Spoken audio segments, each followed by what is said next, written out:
April 9th, 1992. Laughlin, Nevada.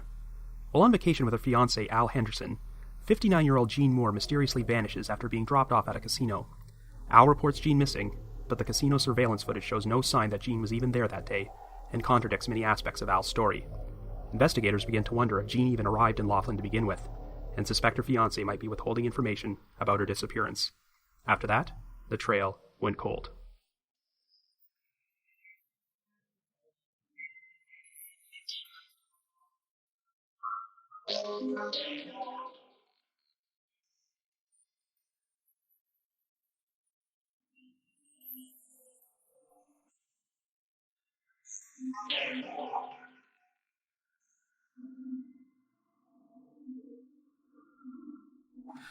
Hello everyone, and welcome to the latest episode of The Trail Went Cold. I'm your host Robin Warder, and today I will be covering a case which was requested by a listener named Mike, whom I have chatted with on Twitter numerous times and is a devoted fan of this podcast. It's a case which was featured on Unsolved Mysteries and involves the disappearance of a woman named Jean Moore. I'm quite happy to fulfill Mike's request and cover this one, because I feel it is somewhat underrated as far as Unsolved Mysteries cases go. Other than a few articles on newspapers.com, there really isn't much information about it available online. Unsolved Mysteries featured its fair share of spousal disappearances where someone went missing, and the spouse was the prime suspect. But this one is rather unusual because it involves an elderly couple, and on the surface, it does not seem like the type of relationship where you'd expect foul play. It's a pretty baffling mystery, and whether you believe the spouse in this case is innocent or guilty, there are a lot of things here which don't make much sense. I previously featured this case in an article I wrote for listverse.com, 10 Unsolved Casino Mysteries, which was originally published in July of 2015. I guess that's another odd aspect of this mystery, as you would not expect a person to just vanish without a trace from a busy casino in broad daylight. But we'll get into that momentarily. Before we get started, just a brief reminder that The Trail Went Cold is a weekly podcast which alternates between our regular full-length episodes and 15 to 20-minute minisodes. We deliver either a new full-length episode or a new minisode every Wednesday. We're currently available for download on several platforms, including iTunes, Stitcher, and Google Play Music, so if you like this podcast, be sure to subscribe to it. The Trail Went Cold also has its own PayPal account and a donate button on the website. If there's anyone out there who's feeling generous and wants to make a donation, we would greatly appreciate it, and we'll be sure to give you a shout-out on a future episode. I want to send a shout-out to a new batch of donors this week, which include Emily, Kristen, and someone who goes by the name Eclipse, so a big thanks to all three of you.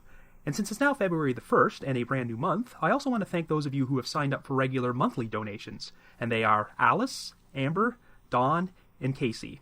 Remember, you have the option of signing up for recurring monthly donations, or if you prefer, you can just make a one-time only donation through our website. Either way, we're very appreciative. So with all that out of the way, let us now analyze the baffling unsolved disappearance of Jean Moore.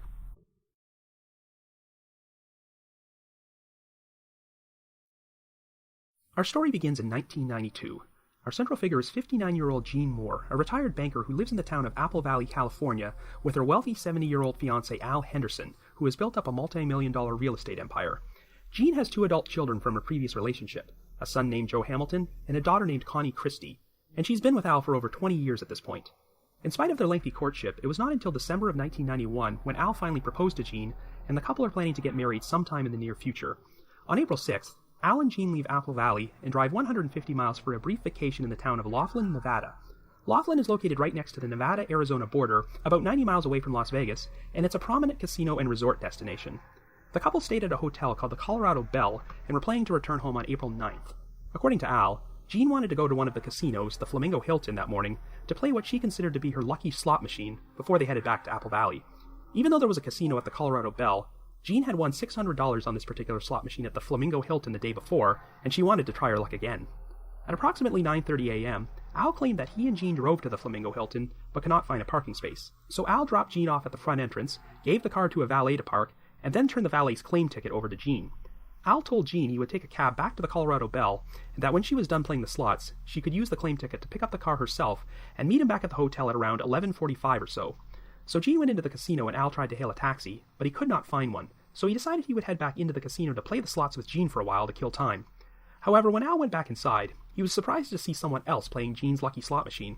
When this person left, Al decided he would take over the machine himself in order to hold it for Jean until she came back. He played the machine for about 30 minutes between 9:45 and 10:15, but Jean didn't return, so Al decided to leave the casino, and this time he was able to hail a cab back to the Colorado Bell.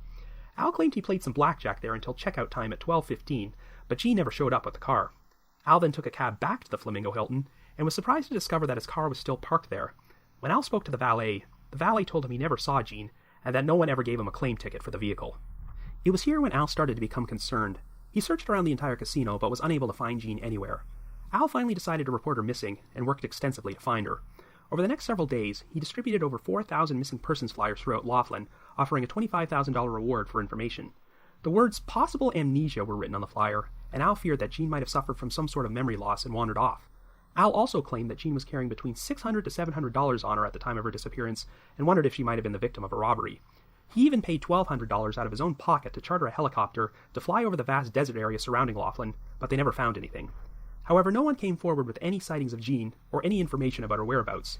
Jean's son Joe and her daughter Connie were skeptical about the idea that she was suffering from amnesia, and seemed pretty skeptical about Al in general.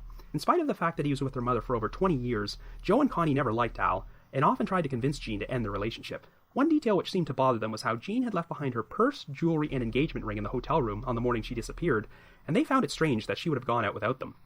Well, sure enough, the police also became quite skeptical of Al, particularly after obtaining the Flamingo Hilton security tapes from the day Jean went missing and viewing the surveillance footage. Surprisingly, Jean did not show up in any of the footage at all. She could not be seen playing her so-called lucky slot machine, or doing anything inside the casino. The footage did show Al driving up to the front entrance of the Flamingo Hilton that morning and walking into the lobby, but in the immortal words of the late Robert Stack, beyond this point, Al and the surveillance footage seem to disagree. There's no footage of Al giving the valet's claim ticket to Jean, and he is not shown playing Jean's lucky slot machine during the 30-minute period he claimed he was using it. Al tried to counter this by claiming that he did play the slots during this time period, and that the police must have been looking at footage of the wrong machine. However, when Al was searching for Jean, he told casino security that the machine shown in the footage was Jean's favorite machine, and asked if they'd seen her there. So security confirmed with police that they were looking at the correct machine on the security tapes. And in addition to the surveillance footage contradicting Al's story, Al himself wound up doing the exact same thing on national television. Believe it or not, when Al sat down to give his interview for the Unsolved Mysteries segment, his story was different than the one he originally gave police. Instead of saying that he dropped Jean off at the casino's front entrance and gave her the valet's claim ticket there, Al now claimed that he dropped Jean off at a side entrance before driving around to the front and leaving his car with the valet. Al then said he walked into the casino, found Jean, and gave her the claim ticket before heading back outside again to find a taxi. Investigators found it troubling enough that they couldn't find any witnesses who could confirm that Jean was at the Flamingo Hilton on the morning of April 9th, but they became even more concerned when they had trouble finding corroborating evidence that Jean was even in Laughlin to begin with. Records from the Colorado Bell Hotel did confirm that Al checked in there at 1 p.m. on April 6th, and checked out on the morning of April 9th like he said he did. Records also showed that complimentary meals were listed for Al's room on the 6th, 7th, and 8th. Investigators did find a waitress who remembered serving Jean and Al at a coffee shop at the Colorado Bell on April 6th, but were unable to find any other witnesses who could place Jean in the Laughlin area during the next 3 days. Things got even more complicated when a witness came forward who claimed that she saw Al and Jean together at a gas station near their hometown of Apple Valley at around 4:30 p.m. on April 8th. The witness said she briefly interacted with Jean, who told her she was heading to Laughlin. Even though it's not uncommon for eyewitnesses to be mistaken about details like this, investigators seemed to think this woman's sighting was credible, because she remembered stopping at the gas station while on her way to a school function which took place on April 8th. So with no witnesses placing Jean in Laughlin after April 6th, and one witness placing Jean in Apple Valley on April 8th, the day before she supposedly went missing, investigators began wondering if Jean even traveled to Laughlin at all, and suspected that Al's trip there might have been nothing more than an elaborate cover story.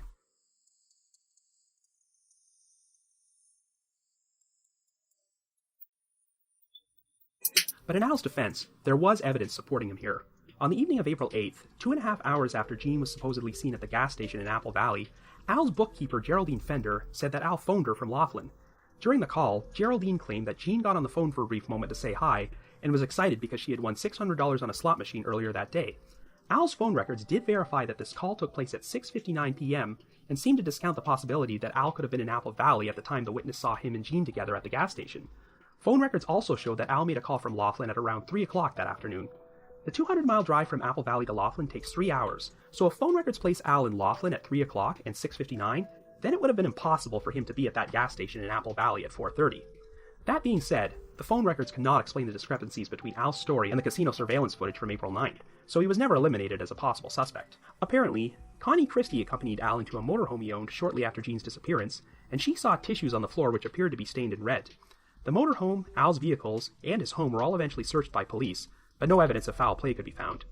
Joe Hamilton also told authorities that shortly before Christmas, his mother had told him she was seeking legal counsel because there were problems between her and Al, but I'm not sure if this lead ever went anywhere. After the case aired on Unsolved Mysteries in August of 1995, it pretty much faded from the spotlight. Al Henderson passed away in 2001, but authorities never uncovered any hard evidence to implicate him in Jean's disappearance, and no trace of her has ever been found. So I guess you could say, the trail went cold. So like I mentioned earlier, Unsolved Mysteries featured its fair share of murder and missing persons cases in which the victim's spouse was the prime suspect, and they often agreed to be interviewed on the show to proclaim their innocence. A lot of the time, these spouses came off as very unlikable, and you didn't have a hard time believing they might be guilty. Al Henderson, on the other hand, didn't come across so badly in his Unsolved Mysteries interview. On the surface, he seemed like a nice enough old man, and it was hard to visualize this guy committing murder. This was one case where I genuinely wanted the spouse to be innocent. However, there's one big underlying problem here. Actual videotape evidence contradicts Al's story. That is a major red flag, and Al never came up with a reasonable explanation for such a major discrepancy. All that being said, this is still a pretty perplexing case. I think there's a lot of reasonable doubt about Al's guilt, because certain things here don't make much sense. Of course, just because Al was an elderly 70-year-old man does not mean he was not capable of murdering his spouse. In fact, Unsolved Mysteries once featured another case about a 70-year-old man named Joe Owens who shot his 79-year-old wife several times and hid her body in a large compost box in his backyard. But that was a very unhappy marriage which had been troubled for decades, and pretty much everyone remembered Joe Owens as a mean, miserable old bastard who despised his wife. I'm just not sure what motive Al Henderson would have had to murder Jean Moore. They had been together over 20 years, and Al proposed marriage only a few months before her disappearance. Al was also a millionaire, and the couple was comfortably retired, so there didn't seem to be any financial gain from Jean's death. While it was established that Jean's son Joe and her daughter Connie did not like Al, they were both pretty vague about why. In their Unsolved Mysteries interviews, they mentioned that Al had a habit of putting Jean down in front of people, but that's the most extreme example they gave. There's no indication that there was any serious abuse in this relationship, or that Al and Jean were unhappy together. One piece of information which I've never found out is how the relationship ended between Jean and the father of her two children. I have no idea if the couple divorced, or if Jean was widowed, or what. But I do have to wonder if maybe Jean had an affair with Al while she was still with her previous spouse. If she decided to leave Joe and Connie's father to start a relationship with Al, then it's understandable why Joe and Connie never liked him. It would be very difficult to warm up to a person who caused your mother to leave your father, regardless of whether he was a decent person or not. I was unable to find any follow-up information on Joe's claims that Jean had been seeking legal counsel before Christmas because there were problems in her relationship with Al. I'm not sure I put too much stock in this, because Al proposed to Jean in December. It's not unusual that this would prompt Jean to meet with an attorney for, say, a prenuptial agreement, but if there were problems, I don't know why Jean would have said yes to the proposal to begin with, and then stayed with Al for another 4 months. Admittedly, it is pretty unusual for a couple to be together for over 20 years before they decide to get married, but I'm just not getting the vibe that this was a miserable relationship with any obvious red flags. On the surface, Al acted like you'd expect a person who was genuinely concerned about his spouse's disappearance to act. He remained in Laughlin for days afterwards, passing out thousands of missing persons flyers, paying money out of his own pocket to charter a helicopter, and offering a $25,000 reward. But of course, offering a reward isn't such a noble gesture if Al knows he'll never have to pay it out.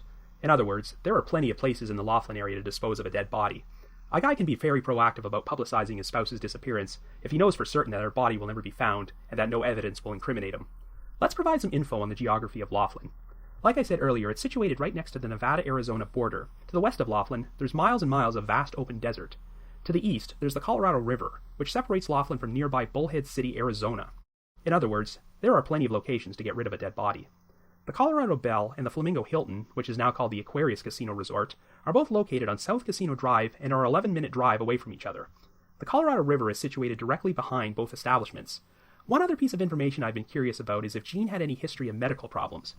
Al's missing persons flyers had the words possible amnesia written on them, which made me wonder if Jean ever had any episodes where she lost her memory, became disoriented, and wandered off. Jean was 59 when she disappeared, which is still pretty young for someone to get Alzheimer's or dementia, but it does happen.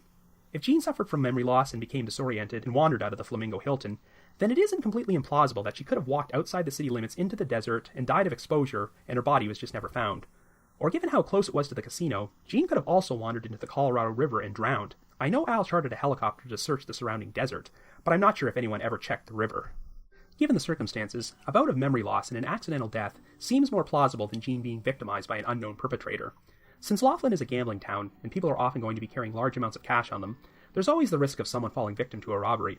But this scenario just doesn't seem to line up with Al Henderson's story. How likely is it that Jean would have been victimized by a random attacker inside a casino at around 9:30 in the morning? If Al had simply dropped Jean off at the casino and then went back to the hotel for the next few hours, then it's possible that Jean could have stepped outside the casino during that time period, where she was subsequently abducted and attacked by an unknown party. But the major problem is that after he last saw Jean in the casino, Al claims he went outside and attempted to hail a cab before he walked back into the casino only minutes later to discover that Jean wasn't at her lucky slot machine. Al then played the machine for the next half hour, but Jean never showed up. even though the only reason she made this extra trip to the Flamingo Hilton to begin with was to play that particular slot machine. So if you believe Al's story, something had to have happened to Jean in a very narrow time frame between when he gave her the valet's claim ticket and went looking for her inside the casino only minutes later. If Al was telling the truth about dropping Jean off at a side entrance which wasn't covered by a security camera, then I guess it's possible that Jean could have been abducted from that location without anybody seeing anything, but Al claimed he saw Jean again only a few minutes later to give her the claim ticket. When would there have been an opportunity for someone to abduct Jean without attracting attention? If Jean was hit with a sudden episode of memory loss and wandered away from the casino, then it would have had to have taken place immediately after Al walked away from her to find a taxi. I just don't know what could have happened to Jean during such a short amount of time which caused her to disappear forever. Now, one of the biggest issues in this case is the uncertainty about whether or not Jean even made it to Laughlin to begin with. It's apparent that the investigators and Jean's children were toying with the theory that Al murdered Jean at another location, disposed of her body, and then traveled to Laughlin for the sole purpose of fabricating a cover story about her disappearing inside a casino. Well, let's look at the timeline. We know for certain that Al checked into the Colorado Bell on April 6th, and he had to have been there for the next 3 days, since complimentary meals were listed for his room on the 6th, 7th, and 8th. The only witness who remembered seeing Jean was the coffee shop waitress on the 6th, but given that eyewitnesses can often be mistaken about what they see, it is possible she could have seen someone else other than Jean, or just saw her there on another date. Personally, I'm not sure I find it unusual that investigators couldn't find any other witnesses who remembered seeing Jean in Laughlin during this 3-day period. Thousands of people pass through this town every day, and in a casino, folks are generally going to be so focused on their gambling that they might not take note of the other faces in the building. So just because no one remembered seeing Jean does not necessarily mean she wasn't there. It doesn't sound like investigators were able to spot Jean on any surveillance footage either. Ordinarily, that would probably be like finding a needle in a haystack, but according to Al, Jean won $600 playing a specific slot machine at the Flamingo Hilton on the 8th. I know they didn't see any footage of Jean playing that machine on the morning of the 9th, but I'm not entirely sure if they checked the security tapes of that machine on the 8th. That being said, I've seen snippets of this casino security feed in the Unsolved Mystery segment, and it's not exactly the best quality, so trying to pick out Jean in 3 days' worth of grainy surveillance footage might not have been feasible. The biggest source of confusion is the witness who claims she saw Al and Jean at a gas station near Apple Valley at 4:30 p.m. on April 8th, and heard Jean say she was heading to Laughlin. Investigators seem to put a lot of stock into this sighting because the woman was heading to a school function on that particular night, and if she's telling the truth, then this leads credence to the theory that Jean never made it to Laughlin and Al murdered her somewhere else. But I don't know, I really don't think this witness's sighting is accurate. I'm not saying it didn't happen, I just think the witness got her days mixed up and actually spoke with Jean at the gas station on a different date. Even though authorities believe this woman's statement was credible, we do have phone records placing Al and Laughlin on that same day, and given the 3-hour distance, it doesn't seem possible for Al to have been in Apple Valley at that particular time. And of course there's also Al's bookkeeper, Geraldine Fender, who claims she spoke to Jean and Laughlin during a phone call at 6:59 p.m. that night, and that Jean sounded like she was in great spirits. Admittedly, when I heard that Al's bookkeeper was the biggest witness supporting his story, I initially took that as a red flag, and wondered if maybe Al paid her off or something to provide a false story about speaking with Jean. However, during Geraldine Fender's interview on Unsolved Mysteries, she comes across as this sweet, grandmotherly lady, and I have a hard time visualizing her lying to law enforcement in order to cover up a murder. So I have no reason to believe she's not telling the truth, and I do think it's likely that Jean was alive and in Laughlin on the evening of April 8th. Hotel and room service records seem to verify that Al was in Laughlin on the 6th, 7th, and the 8th. It just seems odd to me that Al would travel to Laughlin on the 6th, stay there for 2 days, and then make a 6-hour round trip from Laughlin to Apple Valley back to Laughlin just to pick up Jean. So yes, I do believe that Jean was probably in Laughlin during that entire 3-day period. So if Al did murder Jean, it would have happened sometime between when she spoke to Geraldine Fender at 7 p.m. on April 8th and when Al arrived at the Flamingo Hilton at 9:30 a.m. the following morning. But what could have possibly happened during this 14-hour window which would compel Al to kill his spouse of 20 years? But putting aside motive, let's look at the logistics. Where could the murder have taken place? Because if Jean was killed inside her hotel room, then I really don't see how a 70-year-old man could have sneaked her body outside without anybody noticing. It seems likely Al would have had to take Jean somewhere more secluded to kill her, but how would this have happened?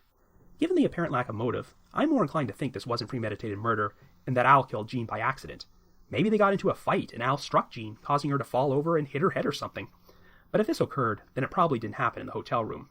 There are a lot of isolated spots in the desert where Al could have disposed of Jean's body, and he certainly would have had enough time to do so.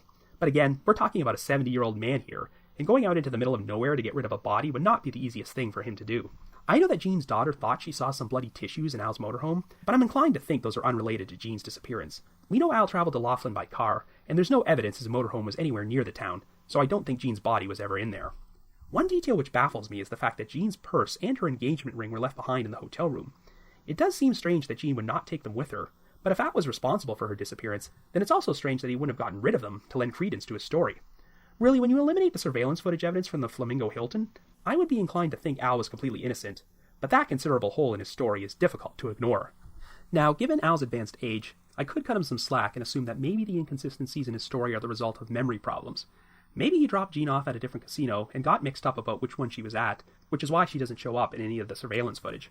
However, the footage does show Al driving up to the front entrance of the Flamingo Hilton and walking into the lobby at the exact time he said he did, so I think it's unlikely he dropped off Jean someplace else.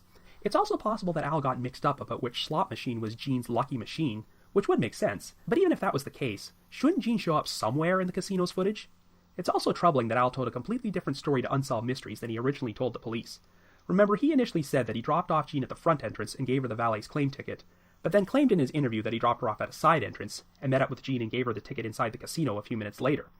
Granted, Al's Unsolved Mysteries interview took place about 3 years after the fact, so it is possible he simply could have misremembered how everything went down. But I don't know, it sounds to me like he was revising his story in order to cover up the holes. The Unsolved Mystery segment contains the original footage of Al pulling up to the front entrance and walking into the lobby with no sign of Jean anywhere. So Al might have decided to concoct a new story about dropping Jean off at a side entrance, which didn't have any surveillance cameras, in order to explain how she entered the casino without showing up on any of the footage. He probably hoped he'd be able to slip this lie through without anyone noticing he changed his story, but Unsolved Mysteries flat out called him out on this. But even without the video evidence, there have always been aspects of Al's story which seem strange to me.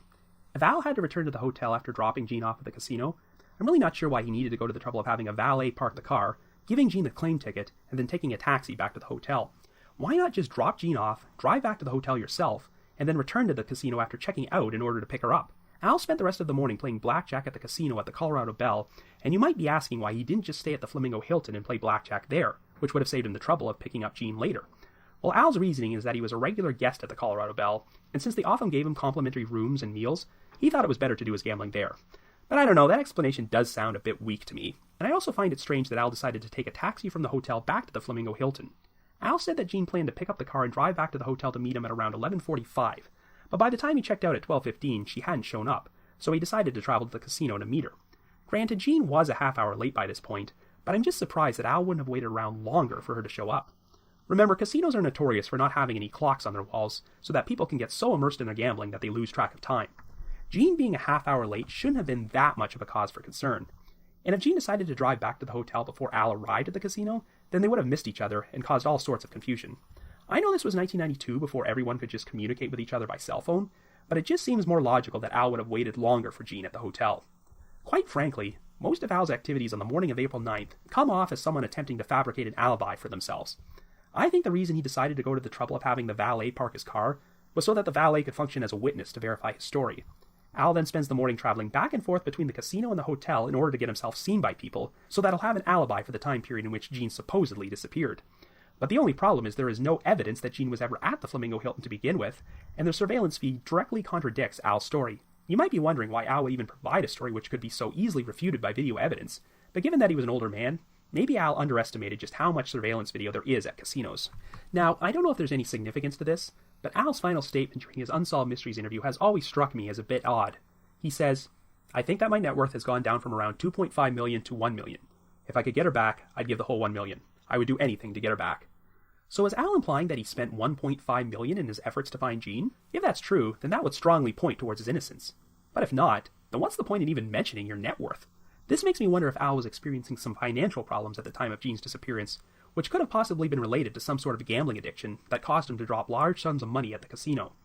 Maybe Jean found out about this during the trip, which ultimately led to a confrontation with Al that ended with him killing her. I have no evidence to support this theory, but it's the closest thing I have to a motive which would explain why a 70-year-old man would suddenly decide to murder his spouse of 20 years.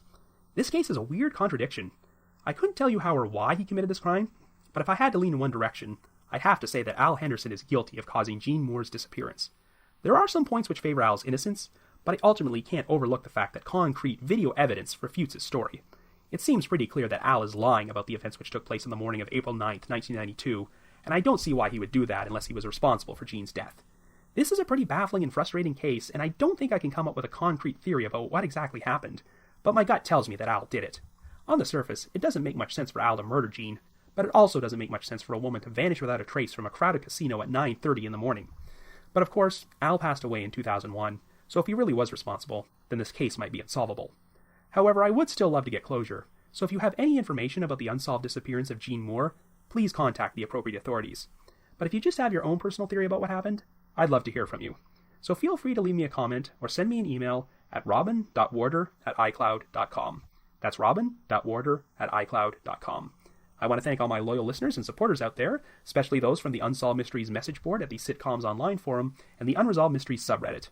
A big thank you to Miguel Foote, who edits and assembles this podcast together for me, and of course a big shout out to Vince Nitro, who composes the eerie music you hear on every episode. If you haven't already, you can like us on Facebook, follow us on Twitter, or leave us a rating or a review on iTunes, Stitcher, or Google Play Music. And like I mentioned earlier, we also have a donate button on our website, so if you're feeling generous and want to express your appreciation for all the hard work we put into this podcast, we'd be extremely grateful. So have yourself a good week, and join me next time for a brand new minisode of The Trail Went Cold.